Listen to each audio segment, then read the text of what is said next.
النهارده الزمالك والاهلي موقفهم متشابه الى حد كبير في افريقيا. الزمالك هيقابل متصدر مجموعته اللي هو الترجي اللي عنده 6 نقط، والاهلي برضه هيقابل متصدر مجموعته اللي هو صن داونز برضه عنده 6 نقط.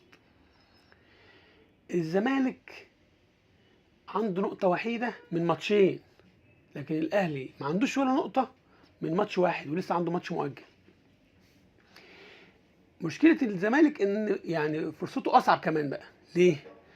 لان الزمالك هيقابل الترجي في تونس، لكن الاهلي هيقابل صن داونز هنا في مصر. بكره السبت ماتش الزمالك مع الترجي وماتش صن داونز مع الاهلي، الفريقين في مفترق طرق.